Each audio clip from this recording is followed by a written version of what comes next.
एटीएसनं आता बोरिवली परिसरामध्ये मोठी कारवाई केली आहे। एटीएसनं 6 जणांना ताब्यात घेतलंय। 3 शस्त्रांसह तब्बल 36 जिवंत कारतूस त्यांच्याकडून जप्त करण्यात आली आहे। तर बोरिवलीच्या एरोला गेस्ट हाऊसमध्ये एटीएसनं ही मोठी कारवाई केली आहे।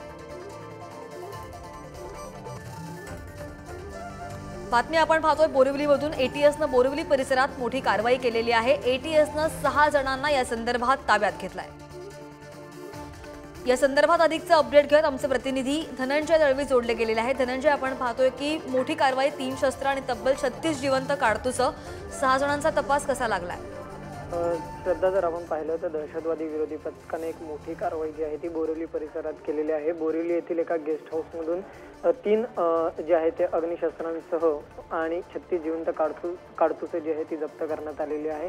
त्याचबरोबर जर आपण पाहिलं तर 6 जणांना या सगळ्या संदर्भात अटक देखील केलेली आहे। ही सगळ्यात मोठी कारवाई पाहावी लागेल। त्याचबरोबर जर आपण पाहिलं तर ह्या जप्त केलेल्या शस्त्रांमध्ये एक परदेशी बनावटीचं पिस्तूल देखील जे आहे ते जप्त करण्यात आलेलं आहे आणि हे सगळे आरोपी जे आहेत ते दिल्लीचे असल्याची माहिती जी आहे ती समोर येते। आपण जर पाहिलं तर हा मोठा काहीतरी कट रचण्याचा संशय जो आहे तो एटीएसला आलेला आहे आणि त्यावरून ह्या सगळ्याची जी आहे ती कारवाई करण्यात आलेली आहे। आपण जर पाहिलं तर आरोपीमध्ये एक दरोड्याचा आरोपी देखील आहे आणि एक हत्येचा आरोपी आहे।